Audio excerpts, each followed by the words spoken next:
امریکہ اور پاکستان دو دوست ہیں، دو دشمن ہیں یا کیا ہیں؟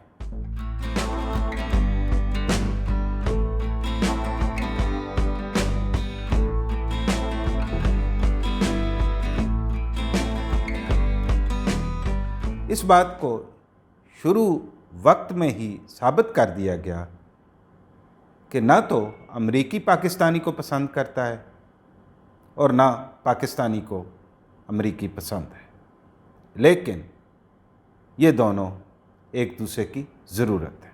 امریکیوں کی نفرت کو صفحہ نمبر 6 پر اس طریقے سے ظاہر کیا گیا ہے۔ ایک امریکی سینیٹر نے کہا، Pakistan is like a black hole, every dollar, every diplomat, every person who goes inside Pakistan does not come out۔ بات تو سچ ہے۔ ڈینیل پرل ہزاروں اور لاکھوں ڈالرز افغان جنگ کے لیے اور اس کے علاوہ بہت سے لوگ۔ یہ ایک جملہ مترجہ صحیح، لیکن وجہ کیا ہے کہ پاکستان اور امریکہ ایک دوسرے کے بغیر نہیں رہ سکتے۔ دونوں ممالک ایسے بندھن میں بندھے ہوئے ہیں کہ چاہتے نہ چاہتے ہوئے، ایک دوسرے سے نفرت کرتے ہوئے، ایک دوسرے کو پسند نہ کرتے ہوئے بھی دو بڑی جنگیں لڑتے ہیں، ایک دوسرے کے حلیف بنتے ہیں، ایک دوسرے کو دھوکہ دیتے ہیں، ایک دوسرے کی مدد کرتے ہیں اور آخرکار ایک دوسرے سے الگ ہو جاتے ہیں۔ پاکستان کو امریکہ کی ضرورت کیوں ہے؟ اس کتاب کے مطابق پاکستانیوں کو ڈالرز چاہیے، پاکستانیوں کو وہ اسلحہ چاہیے جو صرف امریکہ فراہم کر سکتا ہے، اور چاہتے یا نہ چاہتے ہوئے بھی پاکستانی امریکہ سے مرعوب ہے۔ امریکہ پاکستان کو کیوں نہیں چھوڑ سکتا؟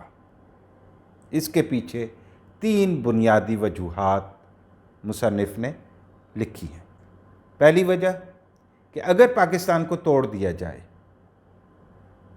تو پاکستان چھوٹے چھوٹے ٹکڑوں میں بٹ جائے گا اور چھوٹی چھوٹی جہادی تنظیموں کو روکنا اور انہیں کنٹرول کرنا ناممکن ہو جائے گا۔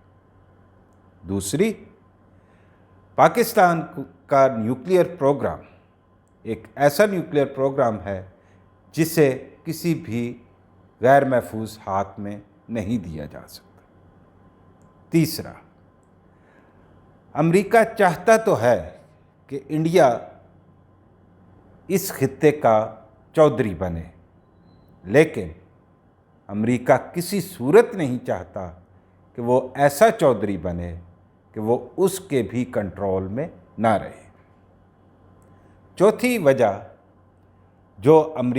جس وجہ سے امریکہ پاکستان کو یہاں پر امداد بھی کرتا ہے اور اس کے ساتھ بھی کھڑا ہوتا ہے، وہ یہ ہے کہ اگر ہندوستان، پاکستان، چین اور روس یہ چاروں مل جائیں اور کچھ ایسے معاہدے کر لیں کہ یہاں پر ہر ملک کی معیشت بہتر ہو جائے، تو امریکہ کے پلے کچھ نہیں۔ یہ وہ حقائق ہیں جو اس کتاب میں ظاہر کیے گئے۔ یہ ہماری اس سیریز کی پہلی ویڈیو ہے۔ انشاءاللہ ایسی بہت سی ویڈیوز آپ کو دیکھنے کو ملے گی۔ بہت شکریہ۔ تذکرہ چینل کو سبسکرائب کیجئے اور ویڈیو پسند آئی ہو تو لائک ضرور کیجئے۔